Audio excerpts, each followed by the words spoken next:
Bonjour à tous, je voudrais d'abord remercier la Ligue ROC et l'association Santé Environnement France d'avoir pris l'initiative de cette première grande conférence santé et biodiversité. Ça fait 10 ans que la question santé et environnement a émergé et la question du lien entre la biodiversité et la santé mérite aujourd'hui d'être approfondie. Je voudrais d'abord faire un petit retour sur le processus d'élaboration de la nouvelle stratégie nationale pour la biodiversité. Il me semble qu'il a montré à quel point les acteurs convergeaient sur l'importance d'une vision d'ensemble, une vision systémique de la relation entre l'espèce humaine et l'ensemble de la biosphère. Et cela malgré des divergences d'appréciation qui se sont exprimées sur la position dominante ou non de l'homme. Les débats qui sont tenus dans le cadre de ce travail n'ont pas caché les arbitrages qu'il faut parfois rendre entre les politiques publiques, la conservation de la biodiversité, tout en étant un objectif majeur, et pour ainsi dire une question de survie à long terme, devant aussi prendre en compte les autres enjeux. Et en matière de relations santé-biodiversité, il paraît difficile d'affirmer qu'en tout lieu et en tout temps, la biodiversité la plus élevée est favorable à la santé humaine. Néanmoins, dans les climats tempérés et méditerranéens, de nombreuses observations confirment qu'en général, une plus grande diversité biologique est favorable à la santé. Et plusieurs intervenants aujourd'hui, je le sais, insisteront sur ce point. Et puis au-delà de cette corrélation, les intitulés des exposés prévus lors de la conférence indiquent clairement que votre réflexion sur les relations entre biodiversité et santé s'inscrit dans la vision partagée par les acteurs de la stratégie nationale de la biodiversité, la vision d'un monde où l'espèce humaine doit en permanence accepter de se considérer comme l'un des éléments d'un ensemble de relations complexes qu'il ne peut prétendre maîtriser totalement. Biodiversité, barrière aux maladies et à leur violence.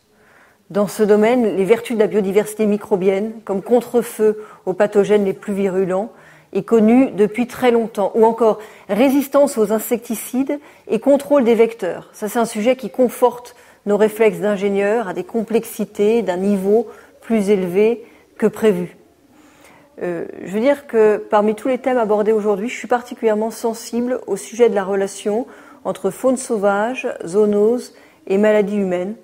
Le cas des élevages bovins affectés par la tuberculose et concernés par des contacts avec des mammifères sauvages montre à quel point notre rôle de prévention est fondamental, non seulement pour protéger nos troupeaux et notre santé, mais aussi pour protéger la faune sauvage.